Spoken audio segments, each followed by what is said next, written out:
Assalamualaikum warahmatullahi wabarakatuh. Setelah sebelumnya kita membahas dampak sosial ekonomi pembangunan pelabuhan perikanan, sekarang kita akan membahas tentang dampak lingkungan terhadap dari kegiatan pembangunan pelabuhan perikanan. Permasalahan lingkungan yang terjadi ketika kita membangun satu pelabuhan perikanan diantaranya adalah kualitas perairan kolam akan mengalami penurunan, BOD COD akan meningkat, padatan tersuspensi meningkat, amonia, logam berat karena adanya limbah cair maupun padat yang masuk ke dalam kolam pelabuhan. Begitu juga sedimentasi yang kemungkinan terindikasi mengandung logam berat. Begitu juga dengan kualitas udara, penurunan kualitas udara di mana debu, nitrogen dan lain sebagainya menjadi meningkat.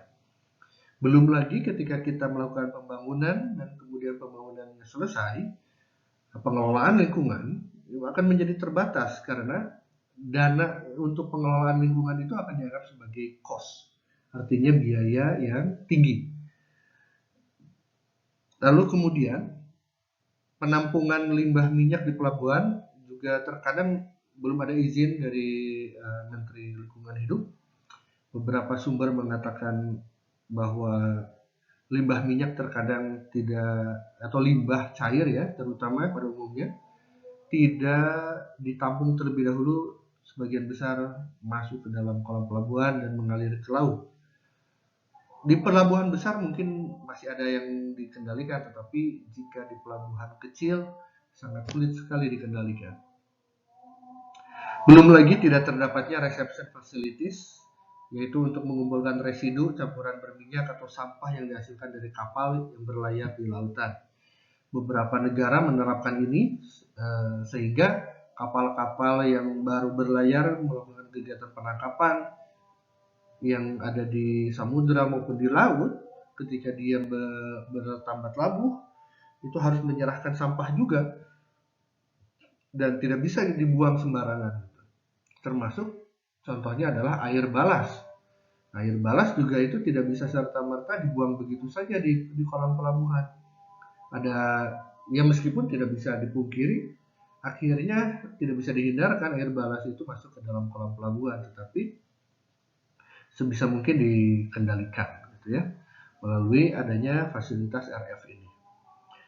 Belum lagi sampah yang kemungkinan muncul dari daratan, terus emergency respon di pelabuhan, SOP saat kondisi tertentu juga masih belum terpadu ya, belum semuanya memiliki gitu ya. Dan yang terakhir adalah menurunnya drainase di pelabuhan.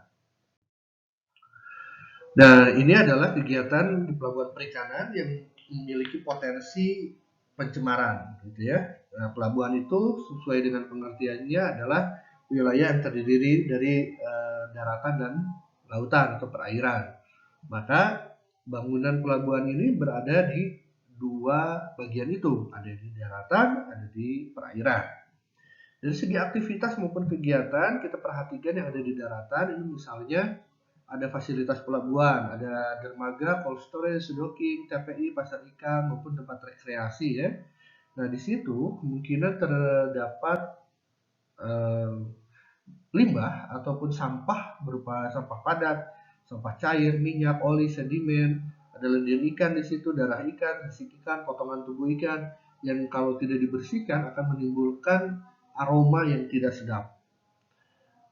Ini perlu penanganan gitu ya, ketika banyak sekali limbah yang terdapat di dermaga, di docking, ketika dia melakukan dock, kayu sisa misalnya serutan dan lain sebagainya. Apalagi di dock misalnya dia melakukan pengecetan, maka akan ada limbah cair di situ masuk dan berbahaya juga nanti untuk ekosistem sekitar. Terus masuk ke area pelabuhan di mana kemungkinan di daratan di situ masih di daratan ya, tapi di area pelabuhannya, di perkantoran ada industri, sampah padat, sampah cair, limbah B3 kemungkinan dihasilkan juga dari sana, dari kegiatan yang ada di perkantoran dan industri. Lalu di bagian perairan ada kegiatan tambat labu, bongkar muat hasil tangkapan. Nah, untuk bongkar muat hasil tangkapan, ini limbahnya sama dengan limbah yang ada di dermaga maupun yang ada di TPI. Belum lagi kemudian ketika nelayan mencuci ikan ataupun mencuci palakan, itu kalau ikannya mengalami pembusukan dan lain sebagainya akan menyebabkan keluarnya sampah cair gitu ya, atau limbah cair itu dari kapal ke kolam pelabuhan. Apa yang harus dilakukan? Yang pertama harus ada RF tadi ya, lalu yang kedua ada IPAL, atau yang ketiga ada insinerator, terus banyak lagi ya solusi lainnya yang bisa diadakan di kegiatan pelabuhan agar kegiatan-kegiatan di sana tidak berdampak terhadap lingkungan pelabuhan. Nah, dampak penting di pelabuhan perikanan, dampak penting itu adalah perubahan lingkungan yang sangat mendasar ya. Ada 7 kriteria untuk dampak penting, antara lain luas wilayah penyebaran dampak, intensitas dan lamanya dampak berlangsung, banyaknya komponen lingkungan hidup lain yang akan terkena dampak, sifat kumulatif dari dampak itu sendiri, dan berbalik atau tidak berbaliknya dampak. Nah, ini adalah dampak penting. Nah, dampak penting dari pembangunan pelabuhan perikanan itu sendiri antara lain adalah polusi perairan, kontaminasi sedimen dasar, rusak atau hilangnya habitat dasar, kerusakan ekologi laut dan perikanan, serta terjadinya erosi pantai, pembuangan limbah, kebocoran dan tumpahan minyak, emisi material berbahaya, polusi udara, bunyi atau keramaian yang terjadi, ada getaran di situ karena pengeboran atau pemadatan tanah, dan polusi penglihatan, serta yang terakhir adalah dampak sosial budaya. Dari sekian banyaknya yang saya paparkan dari awal, mungkin terlihat bahwa pembangunan pelabuhan ini sangat merugikan sekali gitu ya, banyak sekali dampak negatifnya. Tetapi bagaimanapun juga sebuah pelabuhan ketika, atau tidak hanya pelabuhan, apapun itu ketika dilakukan pembangunan maka akan memiliki dampak negatif. Dan tugas dari pembangun maupun pemerintah dan kita juga adalah memastikan bagaimana kemudian dampak tersebut dapat diminimalisir. Kita tidak bisa menghilangkan dampak. Ya, yang bisa kita lakukan adalah meminimalisir, mengetahui dampak yang terjadi, dan kemudian jika dampak tersebut adalah berbahaya bagi masyarakat, maka bagaimana caranya kita bisa meyakinkan masyarakat bahwa dampak yang terjadi pun tidak akan terlalu berbahaya, dan masyarakat menerima atau akan menerima kompensasi dari kegiatan tersebut, baik itu tersedianya lowongan pekerjaan, pertumbuhan ekonomi yang akan terjadi setelah selesai pembangunan dan lain sebagainya. Nanti kita akan bahas di akhir. Nah, ini adalah sumber utama yang akan menimbulkan dampak penting ya. Sumber utamanya ada 3, yaitu berdasar dari lokasi pelabuhan, kegiatan konstruksi, dan kegiatan dari pelabuhan perikanan itu sendiri. Lokasi pelabuhan ini termasuk di dalamnya adalah struktur lahan, posisi atau lokasi pembangunan pelabuhan. Apakah di perairan, di darat, itu akan berdampak berbeda. Yang kedua adalah konstruksi, ini meliputi kegiatan konstruksi di laut maupun di darat, pengerukan, ada pembuangan material kerukan ketika pelabuhan itu memerlukan reklamasi ya, maupun saat pembangunan breakwater dan lain sebagainya ya, dan ada di perairan itu akan terjadi pembuangan material kerukan, atau material kerukan yang ada di pelabuhan itu dikirim ke daerah mana, ke bagian daratan mana gitu, yang kemudian jika tidak dikendalikan akan merusak bagi lingkungan. Ada juga transportasi material konstruksi yang secara otomatis bisa menimbulkan kebisingan, polusi udara. Kalau dia jalannya tidak begitu bagus, maka terjadi kerusakan di jalan juga.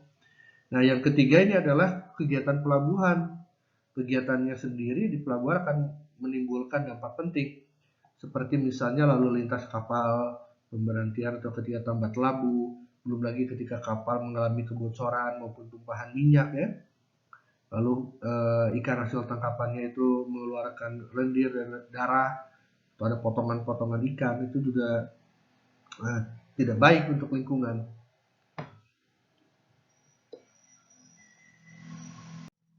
Nah, dari kalau berdasarkan dari pengamatan dan beberapa sumber dikatakan bahwa terdapat 9 major impact dari pembangunan pelabuhan terhadap lingkungan. Yang pertama adalah kualitas air, hidrologi pesisir, pencemaran di bawah, ekologi laut dan pesisir, kualitas udara, bunyi atau keramaian dan getaran, manajemen limbah, kualitas penglihatan, dan dampak sosial budaya. Nah, kita bahas satu persatu ya, mulai dari kualitas air. Nah, kualitas air ini terdiri dari beberapa elemen ya. Yang pertama adalah ciri umumnya dulu. Nah, ketika kita melakukan pembangunan pelabuhan, maka akan terjadi juga dikhawatirkan penurunan kualitas air, mulai dari suhu yang berubah, salinitasnya juga berubah, pH, warna kecerahan, gitu ya. Nah, ini dikhawatirkan bisa mengganggu juga. Nah, ini ciri umum.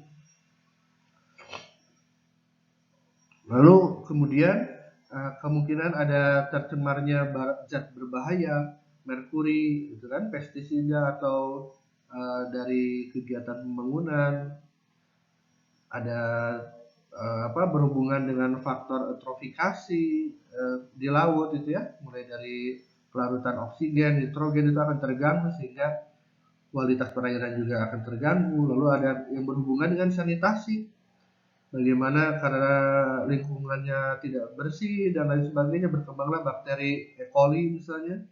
Nah, ini juga berbahaya nanti ya. Nah, setelah kualitas perairan, kita lanjut membahas tentang hidrologi pesisir, di mana yang akan berpengaruh adalah arus pasang surut, erosi pantai, daratan atau dataran di pesisir pantai juga akan berpengaruh. Bagaimana kemudian aliran air sungai juga akan berpengaruh karena kalau tidak tersumbat gitu ya, dia juga akan memiliki pola yang berubah gitu dari sebelumnya. Lalu kemudian ada perubahan arus bawah laut, fenomena fisik lainnya di pesisir pantai yang kemungkinan terjadi tergantung dari fase-fase pembangunan. Apakah pembangunannya adalah breakwater, dermaga, dan lain sebagainya, itu akan memiliki dampak yang berbeda. Itu untuk hidrologi pesisir. Nah, kalau pencemaran sedimen bawah atau pencemaran bawah, nah ini jenis pencemaran sedimen bawah itu diantaranya adalah racun, material berbahaya, mungkin juga ada minyak masuk ke situ, campuran minyak, dan material berbahaya lainnya. Pencemaran sedimen bawah seringkali diukur menggunakan pengukuran pH, warna, bau, pengambilan sampel partikel ya, sedimentasi, dan lain sebagainya. Mirip kayak pengujian sedimentasi di laut. Lalu kalau ekologi laut dan pesisir ini lebih menyoroti pada fauna air, apakah terganggu atau tidak, pelimpahannya bagaimana sebelum kegiatan dan setelah kegiatan, bagaimana kita memulihkannya, karena bagaimanapun juga fauna air ini yang meskipun kecil seperti bakteri, fitoplankton, zooplankton, benthic organism, coral, seaweed kalau dia ada ya, shellfish, ikan itu sendiri, jenis biota air lainnya itu saling terikat satu sama lain gitu ya. Nah, selain di laut ada di pesisir juga. Bagaimana mangrove yang kemungkinan terganggu ketika proses pembangunan atau tanaman-tanaman lainnya gitu ya. Nah, ini juga harus dijadikan perhatian. Terus kualitas udara, kalau kita melihat kualitas udara ini ada dua elemen. Yang pertama adalah terkait debu ketika pembangunan dilakukan, atau kalau dia menggunakan alat berat ya seperti apa sih itu, bahasa Inggrisnya backhoe, kita bahasa Sunda menyebutnya dengan backhoe, ekskavator, ya ekskavator ya. Nah, itu mungkin menimbulkan jelaga atau asap hitam. Kalau misalnya pembangunan konstruksi bahannya ada di situ juga akan menimbulkan polusi udara gitu ya. Ini juga berbahaya. Lalu yang kedua, selain tadi ada munculnya jelaga, asap hitam atau debu, nah yang kedua adalah konsentrasi sulfur dioksida, nitrogen atau karbon monoksida yang muncul ketika kegiatan pengangkutan barang, kegiatan bahan-bahan gitu ya, di perairan. Gitu. Ini jelas akan berpengaruh terhadap kualitas lingkungan. Yang selanjutnya adalah terjadinya bunyi atau adanya keramaian dan getaran. Umumnya lalu lintas jalan, kegiatan yang dalam proses pembangunan ya menggunakan mobil maupun alat-alat berat, nah itu akan menimbulkan bunyi keramaian, menyebabkan gangguan pada masyarakat sekitar.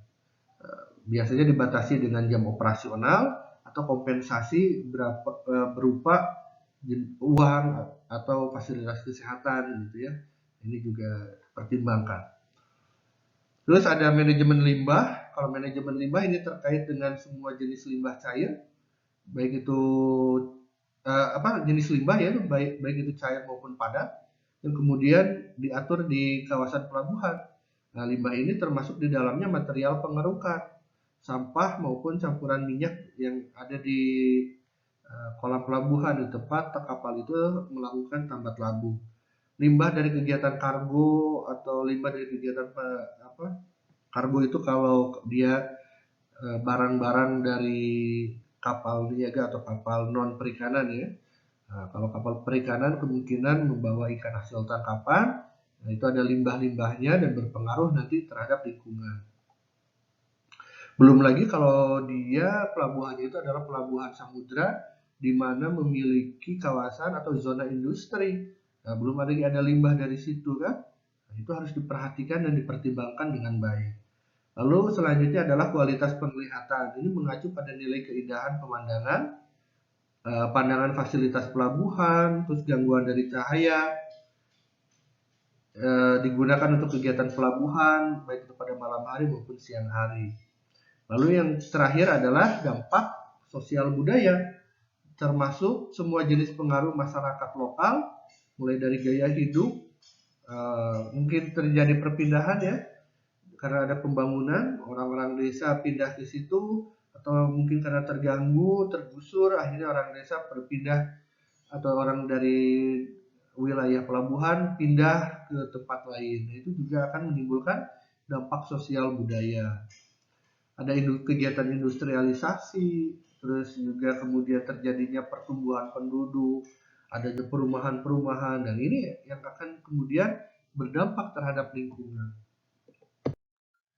Nah, untuk menangani itu semua, biasanya sebelum pembangunan dilakukan, maka dilakukanlah yang namanya analisis mengenai dampak lingkungan, atau kita singkat dengan AMDAL.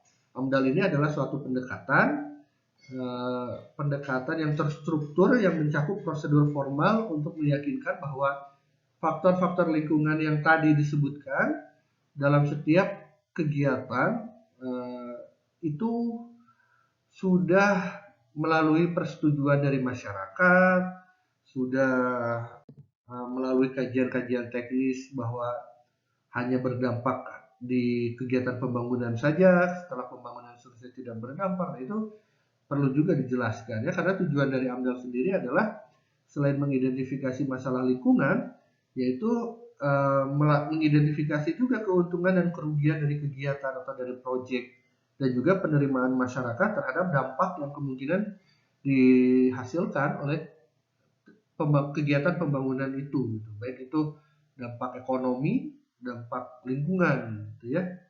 Lalu tujuan dari AMDAL juga mengidentifikasi masalah-masalah lingkungan penting yang kemungkinan membutuhkan penelitian lebih lanjut, gitu ya, atau monitoring yang tidak hanya sebatas setahun 2 tahun, gitu. Lalu tujuan dari AMDAL juga adalah tidak hanya fokus pada aspek teknis, tapi juga bagaimana merangkul, mengikutsertakan masyarakat dalam setiap pengambilan keputusan, sehingga masyarakat pun ketika kegiatan pembangunan dilakukan mampu menerima dan menyadari bahwa apa yang dialaminya saat ini merupakan akibat atau efek sementara dari kegiatan pembangunan, gitu. Dan membantu semua pihak yang terlibat dalam aktivitas pembangunan dan lingkungan untuk mengerti dan memahami peran dan tanggung jawabnya. Jadi ketika pembangunan dilakukan, tidak hanya yang bertanggung jawab, tidak hanya pelaksana, tetapi juga lingkungan sekitar yang terlibat di dalamnya. Gitu. Kegiatan dan prosedur AMDAL ini ada 4 komponen utama. Yang pertama adalah faktor fisik dan kimia, di mana faktor fisik dan kimia ini menggambarkan efek kimia dan fisik dari polusi lahan, air dan udara, lalu perubahan-perubahan dalam faktor-faktor lingkungan. Dan yang kedua ada faktor ekologi, di mana flora dan fauna serta dampaknya, terus termasuk di dalamnya menganalisa tiap spesies ya, baik itu hewan maupun tumbuhan, lalu interaksi dengan sesama jenisnya, bagaimana siklus ekosistem dan lain sebagainya. Nah, itu juga diperhatikan. Lalu kemudian ada faktor estetika, menjelaskan dampak kegiatan pembangunan, terutama pola pembangunan lahan terhadap kondisi estetis, terutama penampakan visual gitu ya. Terus yang keempat, faktor sosial, menjelaskan mengenai bagaimana dampak pembangunan itu setelah terjadi terhadap kesejahteraan, kesehatan, maupun kualitas hidup mereka. Urutan kegiatan utama dari AMDAL itu sebetulnya hanya 5 ini, mulai dari identifikasi dampak, lalu dilakukanlah pengukuran dan prediksi dampak, lalu kemudian muncul evaluasi dan interpretasi dari dampak yang terjadi. Kemudian yang keempat adalah mengidentifikasi metode atau cara penanganan ketika dampak itu muncul, dan setelah pembangunan gitu ya, dengan syarat-syarat monitoring. Lalu yang kelima adalah memasyarakatkan hasil AMDAL. Jadi kita beritahukan bahwa ini loh dampaknya ketika pembangunan dilakukan. Bapak Ibu harus bersiap menerimanya mungkin. Nanti pemerintah akan menyediakan solusi terhadap dampak. Nah, itu yang kemudian nanti dilakukan gitu ya. Akan tetapi tidak semua sebetulnya tidak semua pembangunan memerlukan analisis AMDAL atau analisis mengenai dampak lingkungan. Jika dia tidak berdampak penting, maka cukup semacam UKL atau UPL. Itu upaya pengelolaan lingkungan hidup ataupun upaya pemantauan lingkungan hidup yang kemudian diusulkan ke Dinas Lingkungan Hidup yang nanti menjadi perihal monitoring. Begitu. Sekian saja materi yang bisa saya sampaikan. Terima kasih atas perhatiannya. Assalamualaikum warahmatullahi wabarakatuh.